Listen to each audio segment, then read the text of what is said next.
जीवनी शक्ति कैसे जगाएं? पाठ 11। उपवास की सार्वभौमिकता। संसार के प्रायः सभी धर्मों में उपवास का महत्व स्वीकार किया गया है। उपवास से साधारणतया न खाने का बोध होता है, किंतु इस संस्कृत शब्द का एक गंभीर अर्थ भी है। उपवास शब्द उप तथा वास के योग से बना है। उप का अर्थ है समीप और वास का अर्थ है रहना। इस प्रकार उपवास का अभिप्राय है समीप रहना। उपवास द्वारा हम शरीर, मन, बुद्धि से भगवान की निकटता पाने का प्रयास करते हैं। चूंकि भगवान शक्ति, आनंद और ज्ञान के स्रोत हैं, इसलिए उपवास द्वारा भगवान की शक्ति, ज्ञान और आनंद का जागरण मनुष्य में हो जाता है। इस प्रकार उपवास अपने दोनों ही अर्थों में मनुष्य की आध्यात्मिक जीवन प्रणाली का प्रमुख अंग बना हुआ है। सभी धर्मों के अनुसार परमपिता परमेश्वर, खुदा अथवा गॉड का सानिध्य प्राप्त करना ही मानव का परम लक्ष्य है। संसार के सभी महान संतों ने, चाहे वे हिंदू, मुस्लिम अथवा ईसाई, किसी भी धर्म के अनुयायी रहे हों, ये अनुभव किया था कि भगवान के नजदीक पहुंचने के लिए की गई आराधना, पूजा अथवा साधना के समय शरीर का उपवास की स्थिति में होना परम सहायक ही नहीं, अनिवार्य भी है।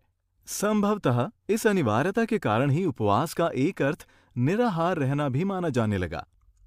वास्तव में उपवास के दोनों ही अर्थ एक दूसरे से अभिन्न रूप से जुड़े हुए हैं। उपवास की स्थिति में जीवनी शक्ति, जो भगवान की ही शक्ति है, प्रमुखता के साथ अपना कार्य करने लगती है।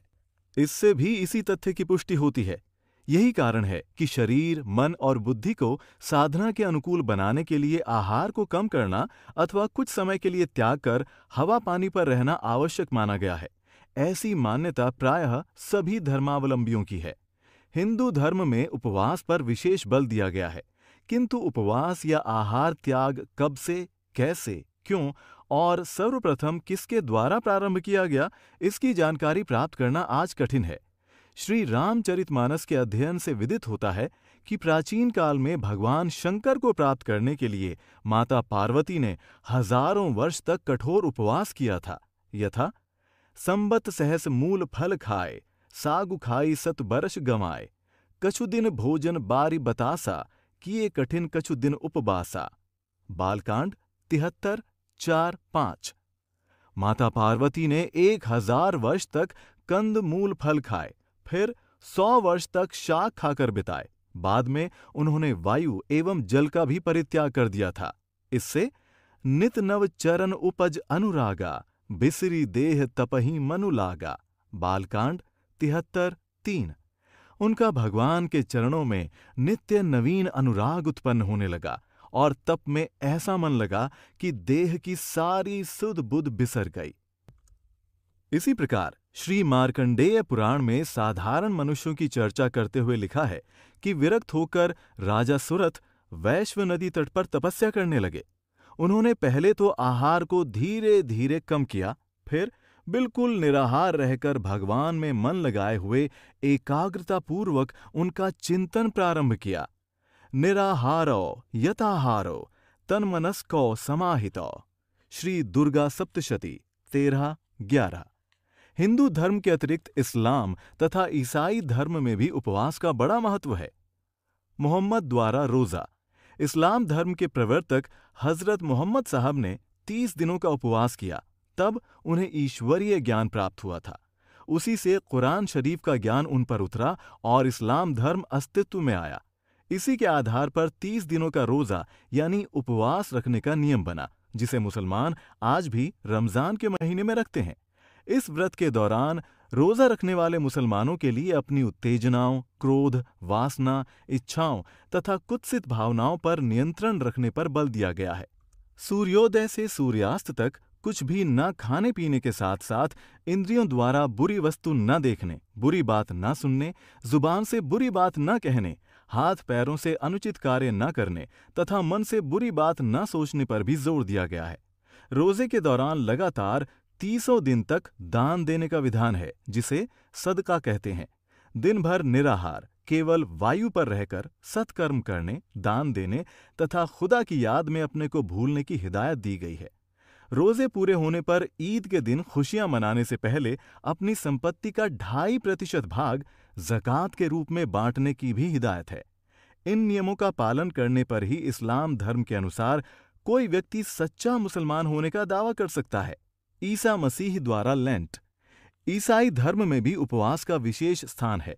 40 दिनों के उपवास के बाद ही यीशु मसीह को दिव्य ज्ञान प्राप्त हुआ था। अब भी धार्मिक मान्यता के आधार पर ईसाई धर्मावलंबियों में 40 दिन तक उपवास रखने का नियम है, जिसे लेंट कहते हैं। लेंट का अर्थ तैयारी से होता है। अपने समस्त पापों, दोषों तथा विकारों से मुक्त होने के लिए व्रत किया जाता है। इसमें व्यक्ति उपवास करता है, दान देता है तथा ईश्वर के चिंतन में अधिकाधिक समय व्यतीत करता है। इसी प्रकार यहूदियों में भी उपवास रखने का नियम है। महात्मा गांधी द्वारा उपवास। आधुनिक युग में भी उपवास रखने की प्रथा बंद नहीं हुई है। महात्मा गांधी ने आत्मशुद्धि के लिए अनेक व्रत किए थे। उपवास पर अपने अनुभवों के बारे में वे लिखते हैं, मैं मानता हूं कि इन उपवासों ने मेरी आयु बढ़ा दी है। मेरी धारणा है कि मैं बहुत बीमारियों से बच गया हूं। इतना ही नहीं, उन्होंने 120 वर्ष तक जीवित रहने का निश्चय प्रकट किया था, जो उनके जैसे स्वस्थ व्यक्ति के लिए असंभव नहीं था। विश्व में उपवास।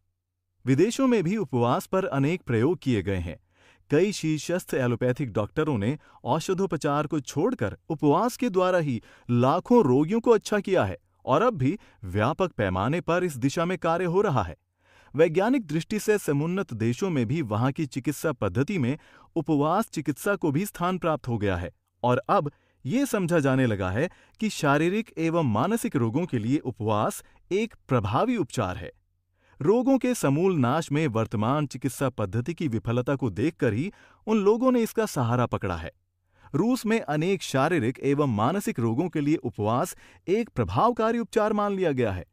मॉस्को के चिकित्सा विज्ञान के प्रोफेसर डॉक्टर निकोलयेव ने सरकारी अस्पतालों में भी उपवास को एक चिकित्सा पद्धति के रूप में मान्यता दिलाने में सफलता पाई है।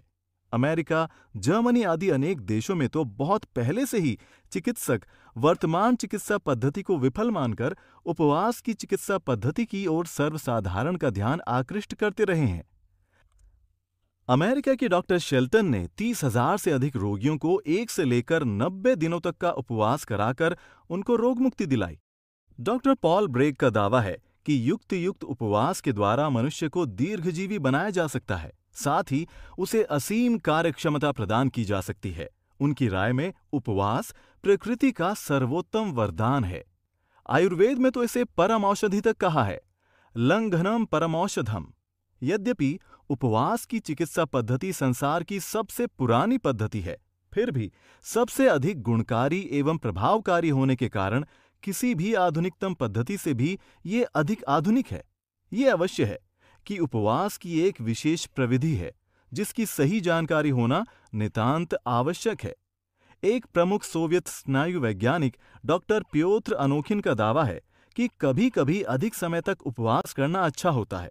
उदाहरणार्थ, आमाशय के रोग, अल्सर, दमा, मधुमेह तथा और भी दूसरी जटिल बीमारियों के उपचार में ये जरूरी है।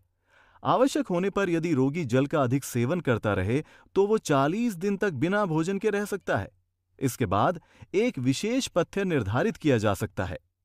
मॉस्को में प्रथम मेडिकल संस्थान में शोधकर्ताओं की एक टोली के अध्यक्ष डॉक्टर अनोखिन का कहना है कि उपवास उपचार के तीसरे दिन ही आश्चर्यजनक परिवर्तन देखे जा सकते हैं।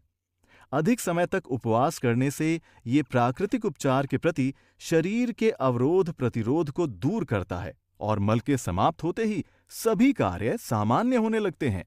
उपवास और अनशन। 1. अनशनकर्ता न खाने को भूख से मरना समझकर घबरा जाता है। अनशन करना की दृष्टि में बाहर का अर्थात भोजन का महत्व है।